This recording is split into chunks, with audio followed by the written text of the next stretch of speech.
Art వేయచ్చు, తెలియాలి, director తెలియాలి, ఆర్టిస్టిక్ ఆర్ట్, పెన్సిల్ ఆర్ట్ ఉంటుంది కదా, దాన్ని కూడా కొన్ని చూపించవచ్చు. అది కాపీ కొట్టినట్టు కాదు. నువ్వు అందులో తీసుకుని యాక్చువల్గా మొబైల్లో తిని ఎక్కడ తిని ఫిల్మింగ్ చేసావు కాబట్టి ఇప్పుడు చాలా స్ట్రిక్ట్ రూల్స్. ఆడియో నా ఇష్టం వచ్చిన వాడలే నేను. యాక్చువల్గా నాకు నా ఛానల్లో కంప్లీట్ ప్రతి ఎపిసోడ్లోనే ఒక పాట వచ్చేటట్టు పెడదామని. ఇలా రాజా నాయి కానీ వేరే వాళ్ళే కానీ మంచి రాజన్ నాగేంద్ర కానీ నాకు మ్యూజిక్ అంటే అంత ఇష్టం. ఇప్పుడు వాటికి ఎలాగా వాళ్ళ దగ్గర కొనుక్కుని రైట్స్ ప్రతి ఎపిసోడ్కి కొనుక్కొని వాళ్ళ పర్మిషన్ తీసుకుని పెట్టాలి. ఇంత బిట్టు కూడా కాపీ కొట్టకూడదు తెలుసా నువ్వు మళ్ళా కొట్టచ్చు కావాలంటేనే. ఒక సాంగ్ ఉందనుకో దానికి వేరే ఇన్స్ట్రుమెంట్లు కొట్టచ్చు కానీ ఒరిజినల్ ఫుటేజ్ వాడకూడదు. ఆ విధంగా ఇతను 10 కోట్లు అడ్డుకోవడం అనేది పెద్ద బూత్. అది నీ సినిమాకే 10 కోట్లు ఏమి ఉండదు. అప్పుడు ఆ అమ్మాయికి ఒక 60-70 లక్షలు, వాడికి అందరికి కలిసి ఆర్టిస్టులు అందరికీ 2-3 కోట్లు అలాగా. ఏదేమైనా కూడా అలాగ అడగడం తప్పని మనం చెప్పొచ్చు. అతనికి అమ్మాయికి ఏ దొబ్బు తెలియదు అని చేత అడిగాడు. ఓకేనా.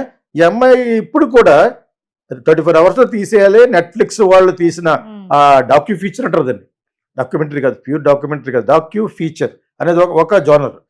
ఒక యాక్ట్రెస్ కోసం బయోపిక్గా తీస్తున్నది, you can say docu feature. అక్కడక్కడ కొన్ని క్లిప్పింగ్స్ చూపిస్తున్నారు కాబట్టి ఆమె కథ జీవిత కథలాగా చెప్తున్నారు కాబట్టి. సో ఇతకిని ఫెయిరీ టైల్ అనే దాని గురించి నయనతార ఫెయిరీ టైల్ అనగానే అందరూ చూస్తారు. నెట్ఫ్లిక్స్ వాళ్ళకి సబ్స్క్రిప్షన్ కూడా బాగా వస్తుంది. మంచి ఐడియా అది, మంచి ఐడియా అది. దాంట్లో ఈ 30 సెకండ్లు ఎంత తమిళ్లో పుడివాదం అంటారు. పుడివాదం అంటే అది వాదించడం, వదలకుండా వాదించడం అన్నమాట. ఎవడన్నాడు వదిలే, నేను ఎవడ పిలుస్తాడు, నేను అంటది, అయినా రావాలా అంటాడు ఒక్కడ సినిమాలో లాగా. ఏదో అంత అవసరమా? మరి అదే ఆ ఈగో ప్రాబ్లమ్స్ ఉండకూడదు సినిమా ఫీల్డ్లో కానీ బయట కానీ. శత్రుత్వానికి దారి తీస్తుంది యాక్చువల్గా. సో ఆ విధంగా వీళ్ళిద్దరికి ఏదో అసలు సరే రాజీంది ఎక్కడో, నువ్వు మంచి యాక్ట్రెస్ కాదని అలాగంటాడు తను. డైరెక్ట్గా సెట్లో అలాగ అనకూడదు. మంచి యాక్ట్రెస్ కాకుండా పోలేదు కదా, నీకంటే పెద్ద యాక్ట్రెస్ ఆ అమ్మాయి. ఒక మగవాడికి ఎక్కువ ఇస్తారు కాబట్టి రెమ్యునరేషన్ 40 లక్షలు 40 కోట్లు 50 కోట్లు ఇస్తున్నారు అతనికి. అది అంత రెమ్యునరేషన్ అమ్మాయికి ఎవరు? గర్ల్స్కి అంతవరకు 4-7 ఇప్పుడు వెళ్ళింది, ఇప్పుడు పెరిగింది, ఒక 10 crores వరకు పెరిగిపోయింది. ఇదే చాలా పెద్ద డెవలప్మెంట్ ఇది. ఓకేనా. సో అదర్వైజ్ ఆ అమ్మాయిని క్లెయిమ్ చేస్తున్న 10 కోట్ల రూపాయలు వీళ్ళు కూడా చేసే సినిమా ఆయన ఎందుకంటే తన ఇష్టం. నన్ను ఎవడన్నా అంటావు పౌరు దర్శనం 200 కోట్లు వేస్తారు. నన్ను అంటాకి నువ్వు ఎవడవని, ఆ వ్యక్తిగత జీవితంలో అంటాకి నువ్వు ఎవడవని. అలాగే ఇప్పుడు సోషల్ మీడియా ఇప్పుడు ఎందుకు స్ట్రిక్ట్ అయిపోయింది, ప్రతి ఒక్కడు ఇంకోటి పర్సనల్గా చూపిస్తారు. కాకపోతే మనం ముందు ఒక డిస్క్లైమర్ వేస్తున్నాం, మాకు అందిన వార్తల ప్రకారంగా మేము కూడా ఏదో వాగుతూ ఉంటాం అని చెప్పి వేస్తున్నాం యాక్చువల్గా.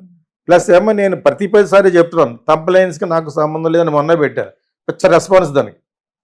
తంప్లైన్స్ ఓన్లీ ఛానల్ వాళ్ళు చేసిన మిస్టేక్, వాళ్ళ యొక్క ఇది నాకు సంబంధం లేదు. నేను మాట్లాడిన మాటల మటుకు మాకు అందిన వార్తల ప్రకారం నాకు తెలిసిన నిజాలనే చెప్తాను. తంప్లైన్ నా ఇష్టం కాదు, మీరు డైరెక్ట్గా ఛానల్ క్లెయిమ్ చేయండి అని చెప్పాను. ఫేస్బుక్లో పెట్టాను, అన్ని మాధ్యాలను పెట్టాను, అన్ని ఛానల్లో చెప్తున్నాను.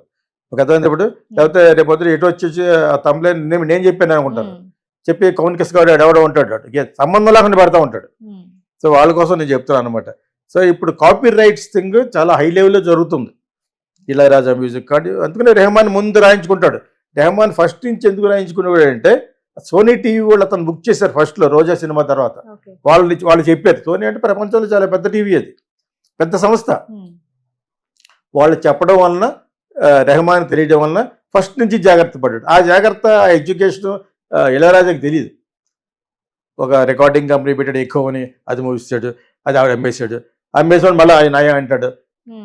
ఇదే మిడిమిడి జ్ఞానం ఇళయరాజా అంతాను. ఎందుకంటే సరైన ఎడ్యుకేషన్ లేదు అతనికి. మ్యూజిక్ జీనియస్, జనరల్ నాలెడ్జ్ ఈ ప్రపంచంలో జరిగే విషయాలలో ఎలా డీల్ చేయాలో ఏమీ తెలియదు. అవార్డ్స్ ఎలాగ అప్లై చేసి కూడా తెలియదు. నేను వెళ్ళి చెప్పి పొడిచే వరకును అందరికి ఇచ్చేసారు, అతనికి ఏమీ లేదు. నేను వెళ్ళి ఏడిపించాను, వెళ్ళాను. అవార్డ్స్ అప్లై చేసుకోవాలి, లాబింగ్ చేయాలి, చేస్తేనే చేస్తారు, లేకపోతే ఎవరు నిన్ను పిలిచి ఇచ్చి అతను పెద్దవాడు కాదన్నట్టుగా లెక్క. ఎప్పుడు అనుకున్నారు తర్వాత నిన్ను మళ్ళీ ఎంపీని ఎందుకు చేశారు? అయ్యో లేదు, ఇతను దళితుడు కాబట్టి ఇతన్ని కూడా మనం చేస్తే మనకు ఓట్లు వస్తాయి ప్లస్ జీనియస్ అని సీట్ ఇచ్చారు.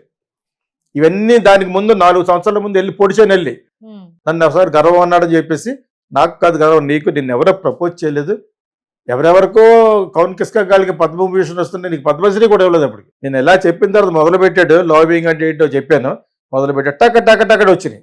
నువ్వు 10 సార్లు పద్మవిభూషణ్కి తీసుకోగలంత స్తోమత ఉన్నవాడు అని చెప్పాను.